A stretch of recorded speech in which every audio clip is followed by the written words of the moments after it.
Mathel recipe channel asigi Meitei dagi mayam taram lauseri. Ahan bedai video asibu loiba phawu yengbinabagi damakta mayam famda hanana hajeri. Aina ngasi semjagadoriba recipe asidi bondiya ni. Bondiya ase chabadasu yamna hawi adudagi semba matamda machatsu yamna likna changi. Yumda karamna yamna easy oina adudagi yamna phajana bondiya semgani haibado ai video asida uchege mayam video asi loiba phawu meeting tabi. Ahan beda ina asida kona malaure adudagi besan se kap ani khakni phajana hana nikthokle ko adu hapchan birani besan do semdrigai mamangna hana phajana nikthok piu hauji asida baking soda se pinch amtang hapkani yamna hapoi adudagi hauji phajana mix tawrani adudagi ising se khajik tawna hapkani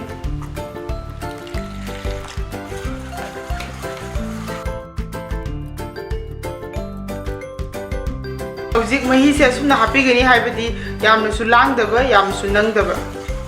adudagi hojik mahi se koina sida tengol machani khak laure sida kiding khaidok pirani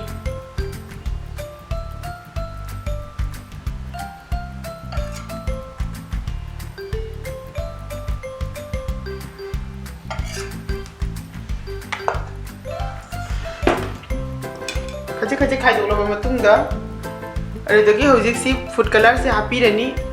ado asi optional ni haptraga su kemta kaide machu ama tangi sembirasu adum yagani asida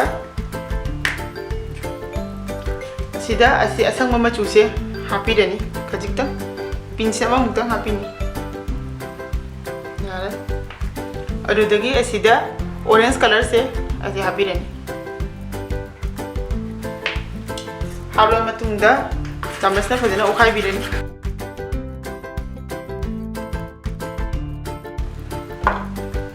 yengbiu ama green color da oigre asi side ta thamlaga asimu okhai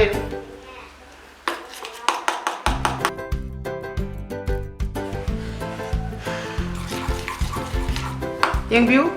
asi orange color oile asi side ta thamlage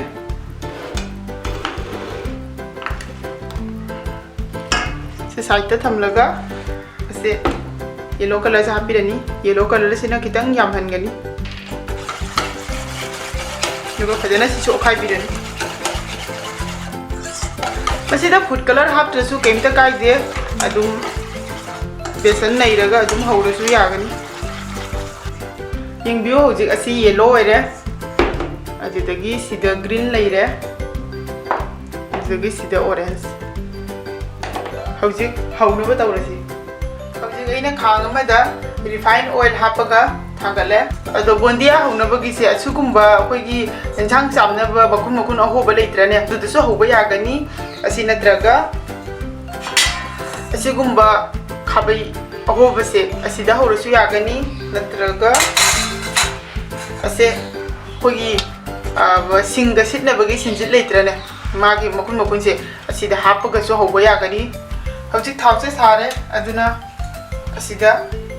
thamlaga ahan bada asang base hana hapage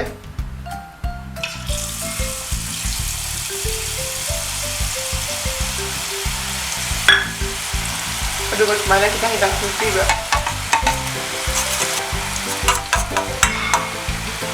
mai se full flame na thambiu koi bondi se fajana oire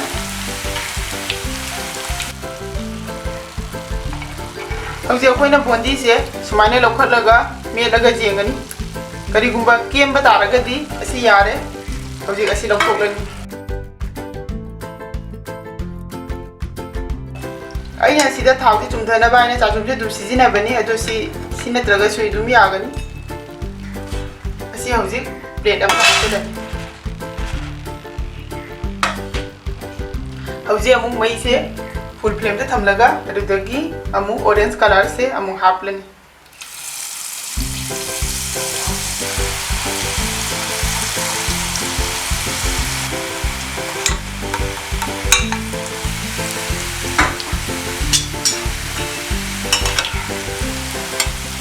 view orange color is fazana oire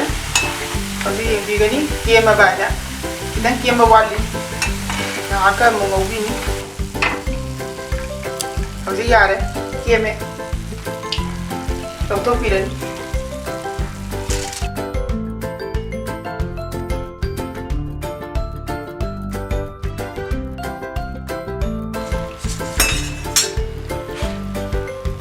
hauji amu orange mo hapsalani hauji amu yellow color se mo hapani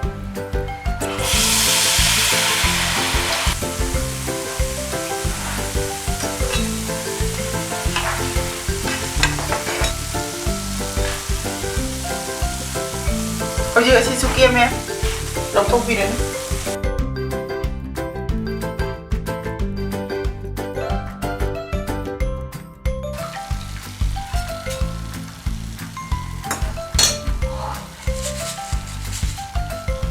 hauji asi so mu hapsan biren mayam yengbiu bondiya ase asmaina dum hauraga asi mathakta thum kitang chai salaga adum namkin oina chaba yamna hawgani hauji aina asida patila ama laure asida chini se kap ama hapirani chini kap ama da khona hapto ising se ising kap ama ga ising kap ama tangkai haibadi chini oliva pona do adugi ama ga tangkai hapiga taba hauji chini se tungare chini mai se yamna nangan bayade ramdi bondiya do ne thadaraba matungde chini mai duna yamna nangba taraga di bondiya dugi manung da ras to changoyaba aduna chini sine tungba phawba solani adudagi mai se low flame da thamlaga hauji ngasagi bondiya singdo adu hapsan dirani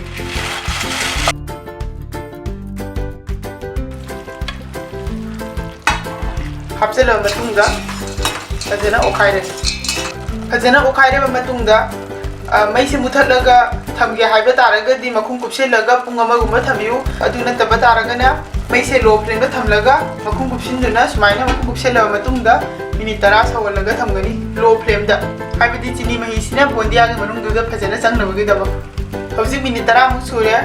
adu mai se muthat pirani adudagi makhum hangdolaga yengasi hauji bondiya asida chini mai se phajana chukkhare hauji asi pukham amada khaidoglaga nganna thamlani hauji asumna bondiya ase pukham amada khaidoglaga phajana ingba phawba thamlani hauji bondiya ase phajana ingle duna aina pukham adudagi lokthoglaga plate asida hapchalle ado bondiya ase semba matamda yamna machansu yamna likna changi adudagi yamsu hawi masida maru ina changli base besan ga thawga adudagi chini ga ado aina thaw refined oil da ngaubudo adugi mahutta ghee da ngaurasu yagani aduga asida aina food color sijinari base asi sijinadra su kaimta kaite sijinadaba taraga su magi mahau sidi adum laigani